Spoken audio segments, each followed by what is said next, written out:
Alrighty, so we have the news, and it looks like it's going to be a 2-hour maintenance, so nothing super crazy or anything like that. We do have a new banner this week, which is the new Blue Awakened Mono, and I don't know, she doesn't look like really bad or anything, but obviously with the meta that we've got going on right now, it's going to be really hard for her to compete, so probably an easy skip for a lot of people. I'll have like an actual like full sort of breakdown on, I don't know, my thoughts and opinions of the character and whether or not you should summon a little bit later on. But yeah, new banner. The banner itself isn't super great either. I'll go over that in the other video, but let's go over the actual patch notes themselves. So, new Blue Mono banner.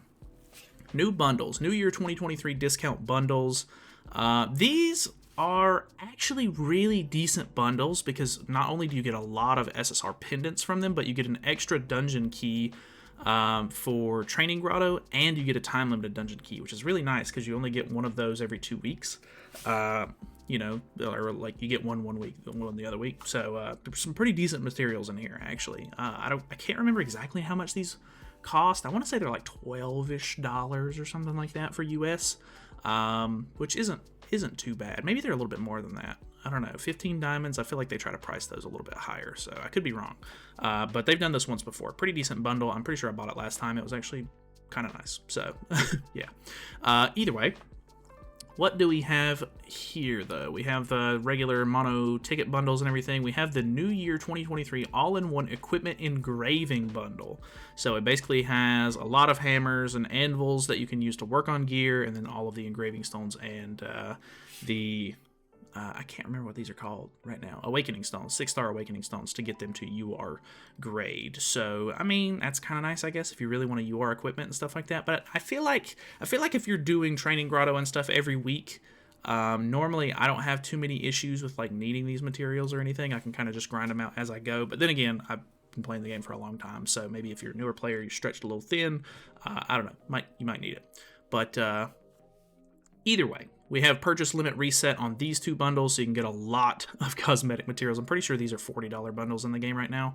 Not positive on this one, but I honestly, if you're buying this one, I recommend just grinding them out so you can save money for yourself. But it is what it is. I know not everybody has that much time, but so system updates. Leaving Knighthood message improved. Added a system message specifically or specifying whether players have quit or been kicked out. Okay, so that's interesting. Knighthood competition set team score or screen improvement. Ultimate levels and hero association info can now be seen in the Knighthood competition set allied defense team screen. Okay, so a little bit of extra info, I guess. Visal Fight Festival participation message improved. A message will now appear when entering the Visal Fight Festival room for players who have yet to participate in the Fight Festival. The message will not appear for players who have not completed Chapter 4. The message will not appear for players who do not meet the Fight Festival Elite participation requirement. So it says you have not participated in Fight Festival Normal yet. Okay, very interesting. New events. So we are getting a set of special missions for this new banner. I'm not positive if you can do all of these in one day, just because I don't know exactly how this new Hawks Scraps event is going to be working. So I'm not 100% if you can do all of these like day one. But salvaging 10 pieces of equipment is not hard. Clear Final Boss Ludociel 3 times. That's going to take a lot of stamina, but obviously, depending on the difficulty, you could probably just run it on low difficulty or whatever just to get the clears done, to get these tickets fast. Participate in Fight Festival 5 times. It's kind of annoying to be honest, because for me specifically, I want to do summons like as fast as possible, and if I can get the multi beforehand, it's kind of nice, but I don't know. Clear 3 death matches. And then use 150 scrap collection tickets in Hawk's Journey for scraps. So I don't know how many tickets, like I don't know how many of those you get or whatever, but I don't know. If you have insight, you play JP or something like that, let me know. Fight Festival, or New Year Festival 2023 Hawk's Journey for Scraps event. So this is like the brand new one. You can see kind of here. I guess you're just like down on like a little board and you tell him which direction to move. I'm not exactly sure how this plays, but I'm always kind of interested. I kind of like these little matches. Okay, so it looks like you get 100 of these tokens per day. Wait, get 100 max, but do they drop in increments of 5? Because if so, then wouldn't that mean you get 500? I don't know exactly how that works, but you can buy some with coins. Not sure if that's worth doing, because normally I recommend not doing this, because by the time you end up getting through the entire event, there's still like a couple of days left if you play the game like regularly, I guess, like you're doing this each day. But I don't know, to each their own. Title rewards. So Hawk's Journey for Scrap title rewards. You get 8 different floors. It looks like the materials are pretty decent. You get some decent hammers and anvils. A couple of OG demon food right here, which is kind of nice. You get 4 SSR pendants, a couple of SA coins, which is pretty nice. A couple of engraving stones too. So overall, not too bad. Floor score rewards. So you get up to 100 score on each floor. And you get a bunch of materials here. So also some SA coins and stuff like that.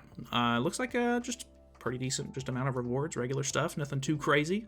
The Moments We Remember special. So they haven't done one of these in a while. These stages tend to be, I don't necessarily want to say they're like hard, but they can be pretty tough in the regards to like each one of them has different missions that you need to clear, so that way you get these different achievement rewards.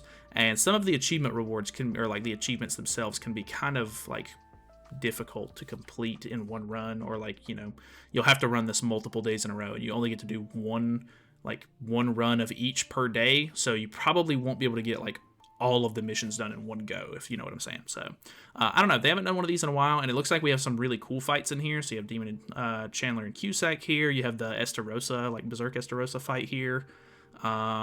What is that? Estarossa versus Monspeet. So that's kind of cool. We are getting Final Boss Ludociel, which is really cool. I really like the outfits here. Honestly, not a huge fan of Margaret's hair, but she actually already has some decent hair cosmetics, if I remember correctly, so I probably won't mind too bad not having, or like not using this one, because it has all this like floating extra stuff that I'm not a huge fan of. Ludociel also has a couple of decent haircuts, so I think I'll be fine with just using the armor itself, but if you don't know, you'll have to use the, whatchamacallit, these champion points or whatever, the ones where you play the game on challenge difficulty, to be able to get some of the stuff, which is kind of annoying, and then you have to place in the top 50 percentile to actually get the haircut itself. So if you're a newer player, it might be a little bit more difficult for you to do that, so just be aware that, you know, if playing on lower difficulty, it's fine. It's not a huge deal. I definitely recommend you can exchange for the challenge points here with the regular ones, but you can only get 100 of them. So if you're not able to compete in challenge difficulty, like it's way too hard for you, just get all of these rewards that you can from this, and then I definitely recommend buying the outfit over anything else, whatever you have left. I think the outfit's like 60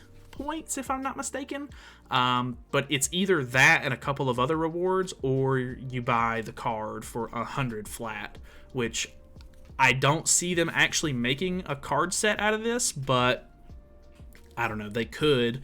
But the fact that if they made a card set out of it, it would literally be locked to only like high tier players who are able to do challenge difficulty, and that feels a little scummy. So I doubt they're gonna do that, but they've done scummy stuff in the past, I guess, so I wouldn't completely, say that they're not going to, I guess. But yeah, I'm really digging the cosmetics themselves. They look good. Get a couple of nice rewards here from cumulative score and such. So yeah, definitely going to be messing with that quite a bit.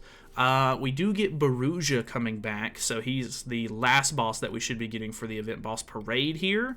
And I don't remember there being anything super gimmicky to him, but I think he's the newest event boss that we've got, if I'm not mistaken. Well, maybe the cricket that we got for the one Escanor Festival was probably the newest one, but I think this is the one right before him. If not, it's the one that kind of looks, it's like Galen's cousin or whatever. He's got like the little rainbow balls for arms or whatever. I don't know what his name is off the top of my head anymore, but he's one of the more modern ones, so he might actually put up somewhat of a fight, but I'll probably make a guide for that regardless, because, you know, there's a lot of better characters in the game now, and I've already made a guide for Malik and Kamara, so I might as well.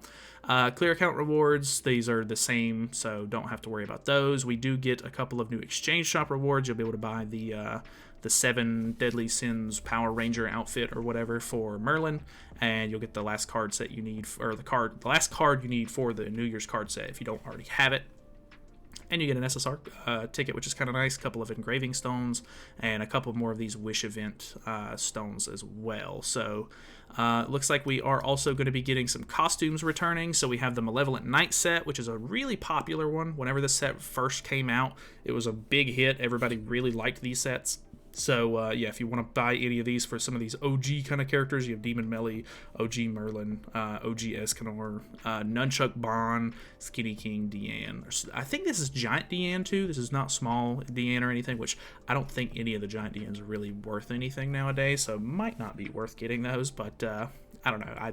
I want to say that I have all of these, which I'm not sure if they were worth getting at the time, but either way, some of them are really cool looking, obviously. And then we have School Life for the Commandments right here. We have the School Life, or Campus Life, school outfits for the Angels, which I don't know why they did Liz instead of Tarmiel here, like Goddess Liz. The Sunny Vacation set, so the summer skins and stuff like that. So these are the more modern ones, so nothing too crazy there. So those are all going to be on discount as well because we're doing the cosmetic sale. So if you want to buy those while they're on sale and they're returning, probably a good time to do so. Fort Solgris Reward Dungeon Part 2, so they're going to be getting rid of the 1 diamond that you get, and I think it's the SA coin that replaces it, but I can't remember if you already get an SA coin. But either way, you'll also get a couple of these, depending on the box that you get, you'll get cosmetic reward upgrades. We're getting a Fight Festival event boost, or point boosting event. So if you're not already the max like in champion for Fight Festival ungeared, there's going to be a 50% festival point increase. So that would be a really good time to grind that out. So that way you can get better weekly gems. Definitely worth doing. They're also doing the victory count event, so you get 15 wins per week, and then you get respective rewards depending on the amount of wins that you get. These are honestly pretty decent rewards in general, and a lot of people just already play PvP, so this is kind of just like a 2 birds 1 stone thing, like free rewards for just playing the game kind of deal. But if you're not a big PvP player, completely understandable, but you do have to win to get these, which is kind of unfortunate. So I guess just use the scummiest team that you can possibly think of, like Attack Seal or whatever, just so that way you can get some wins to get these rewards for sure. This is like normal ranking stuff for the season. Brawl Victory Box is coming back, so I'm one of the like 3 people who actually plays Brawl, and now I'm gonna have to worry about everybody playing Brawl just to get these little reward boxes, but these are worth getting, so I definitely recommend it. Boosting event part 2, so it looks like we're going to be getting an increase on some of the daily tasks like the diamond rewards and everything, so that's kind of nice. 2 new battle events, one for Gila, one for Jormungand, and then we have a bug fix and 2 miscellaneous fixes, which are Holy Relic crafting information, text change. Oh, and it's just 1 fix. It's just a little bit more detail. So nothing too crazy, but we do have a couple of new events here. This is the part 2 of the festival, so obviously, you know, you would expect a couple of new events. So we have Baruja, we have the final boss Ludociel, and what was the other one? Oh, we have the Moments You Remember, and then the new Hawk event as well. So pretty decent. I mean, it's not super exciting or anything like that, but it's a lot of free rewards. And obviously people are still kind of chilling out, trying to pull for Melee and everything, just having a good time. So yeah, nothing super crazy, but we'll see what the in-between patch, non-banner week patch is in a couple of days on JP. Not expecting anything super crazy there, but who knows? And then, you know, moving on from there. So either way, I will be doing live summons for Mono whenever she drops, so if you want to, feel free to subscribe, so that way you can, you know, come hang out in the chat or whatever while we do that. And yeah, we'll probably mess around with some of the events as well. So thank you guys so much for watching. Hopefully you guys enjoyed the video. Feel free to subscribe if you have not already, and I'll see you in the next one.